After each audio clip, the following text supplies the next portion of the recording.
Bonjour, Citoyen TV, la chaîne de l'Afrique digne et de sa diaspora, vous présente les brèves.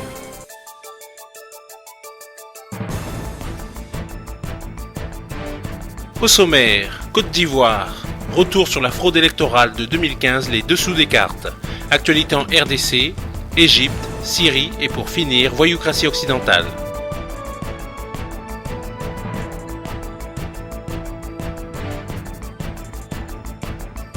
Tout de suite, Côte d'Ivoire, retour sur la fraude électorale de 2015, les dessous des cartes.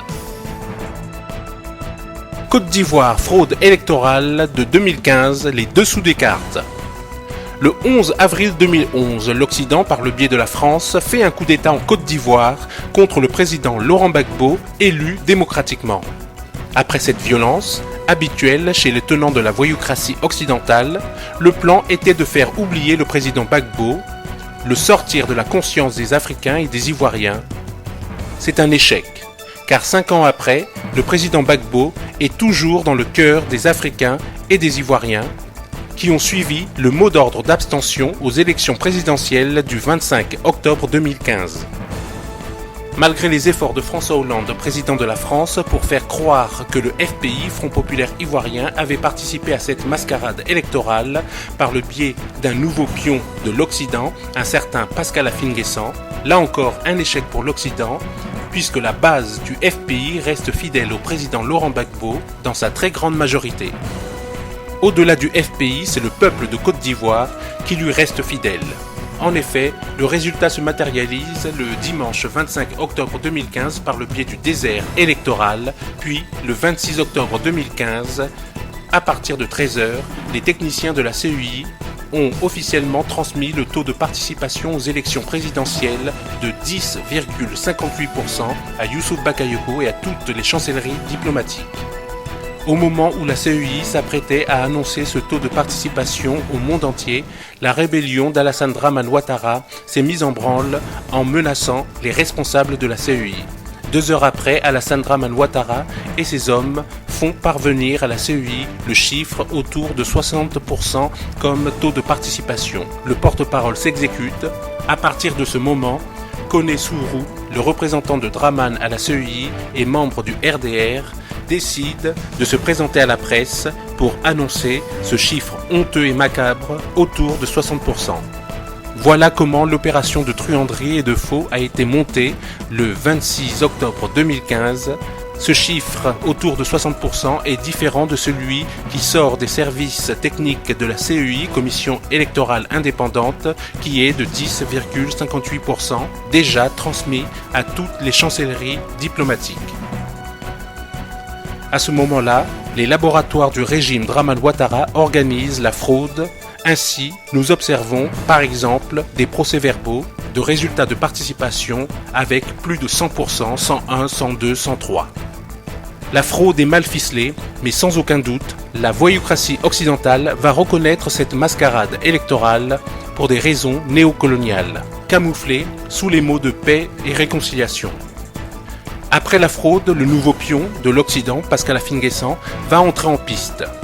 Selon certaines sources, Affi entrera dans le gouvernement illégitime de Dramane, puis participera aux législatives et certains affidés seront nommés ambassadeurs, ce qui permettra à la voyoucratie occidentale d'approuver cette mascarade. Observons sereinement, car le temps est l'autre nom de Dieu. Chères Ivoiriennes, chers Ivoiriens, merci de continuer à suivre le message du président Laurent Gbagbo, la voix de la dignité et de la souveraineté du peuple. Chers Africains, notre souveraineté est bafouée par la voyoucratie occidentale.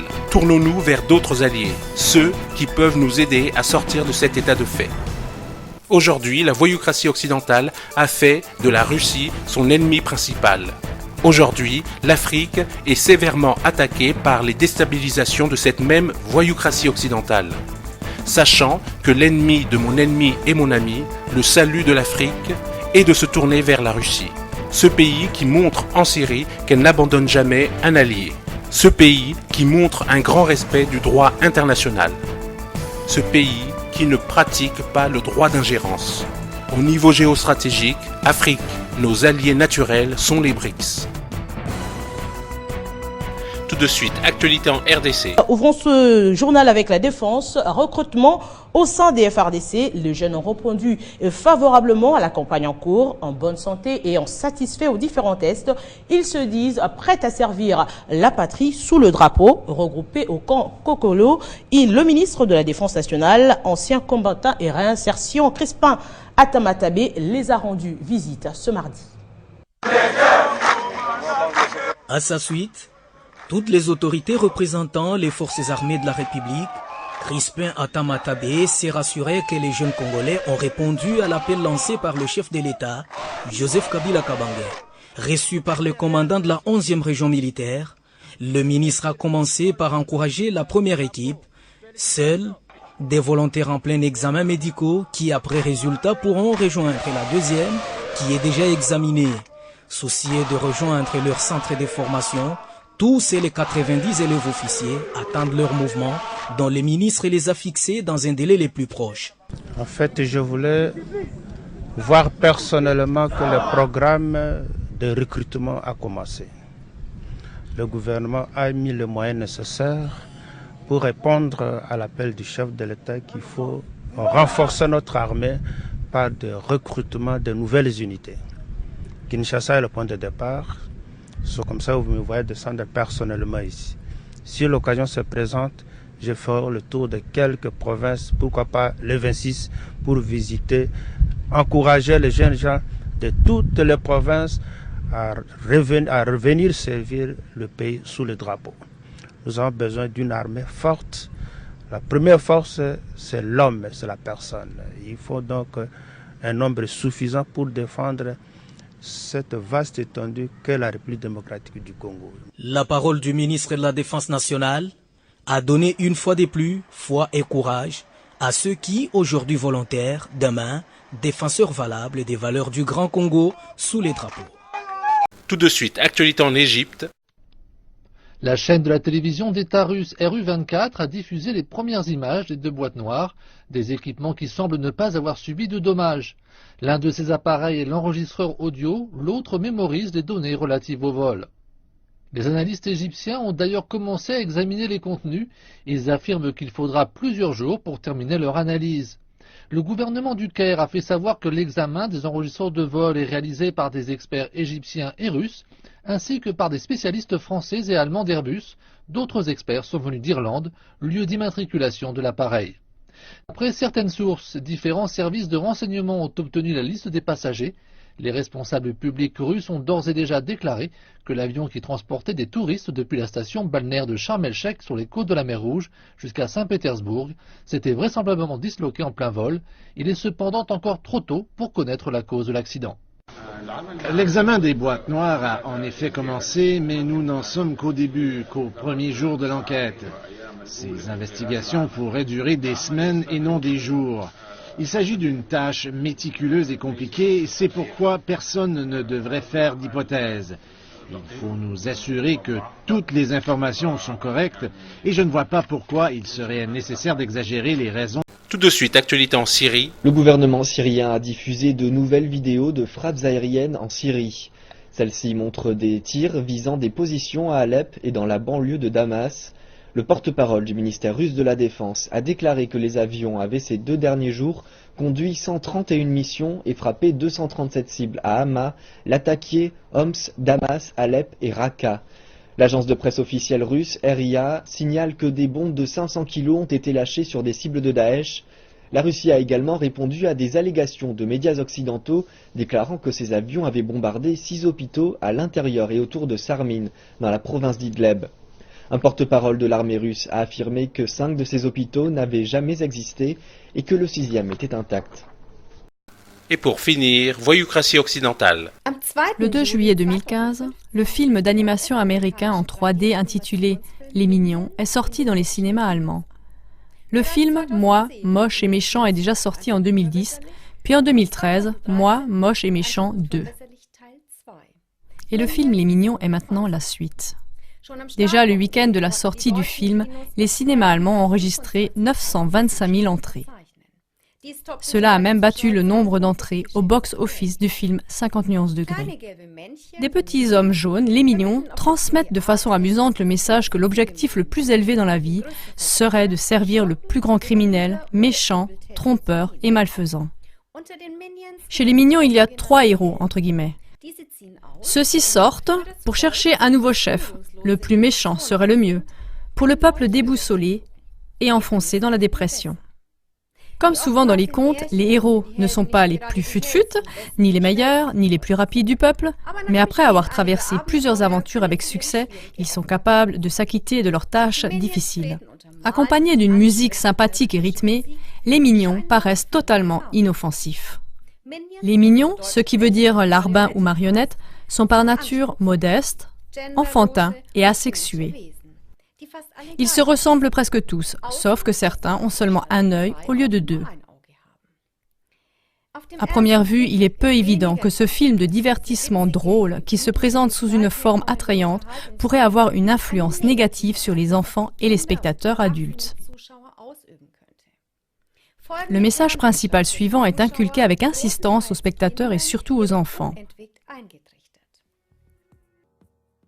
Est-ce que c'est pas sympa d'être méchant ? Ou bien, c'est cool de suivre le méchant. Et le monde ne fonctionne qu'avec un seul chef, qui est sans scrupules. Ce qui est épouvantable là-dedans, c'est que cette façon de penser qui est inculquée, que le méchant est bon et que le bien devient mal, vise les enfants et même les plus petits qui ne peuvent pas se défendre contre cette influence. Car le FSK, un système d'autorégulation volontaire des films, n'a attribué aux films Les Mignons aucune restriction d'âge et il est donc autorisé à partir de la naissance. Chers téléspectateurs, dans nos contes classiques et nos histoires de l'école maternelle, en fait, il était toujours expliqué tout à fait clairement ce qui est bien et ce qui est mal, et que c'est le bien qui gagne. Mais dans le film Les Mignons, ces valeurs se trouvent complètement inversées. Il est facile de soupçonner que le message principal n'est pas un hasard, mais que l'intention est de reprogrammer fondamentalement la compréhension du bien et du mal, surtout dans les cœurs de nos enfants. Le film documentaire « La guerre par instrumentalisation » paru récemment sur CLA TV souligne ce soupçon et montre le contexte général de la manière dont on construit une grande puissance nouvelle avec une grande habileté tactique. Depuis longtemps, des peuples entiers sont manipulés stratégiquement, affaiblis par des manœuvres de diversion et même amenés à se détruire imperceptiblement eux-mêmes, pour ensuite être insérés sans condition dans le nouvel ordre mondial. Pour résumer, nous dirons que, comme dans tous les autres domaines, le but de ce film Les Mignons est d'affaiblir la vision de la morale courante et de déstabiliser nos enfants et de les rendre malléables. Sous une apparence gentille et douce, le message transmis est qu'il est tout à fait normal et désirable de faire le mal et d'être dominé par le mal. Chers téléspectateurs, le film d'animation américain en 3D Les Mignons est donc tout à fait autre chose qu'un film anodin et drôle pour enfants. Le film Les Mignons est utilisé comme moyen de combat tactique pour la manipulation de nos enfants. Donc aidez-nous, s'il vous plaît, à protéger nos enfants de cette influence latente et perfide contre laquelle ils ne peuvent pas encore se défendre eux-mêmes. Parlez avec vos amis, vos voisins et vos connaissances de ces liens plus profonds. Je vous en remercie.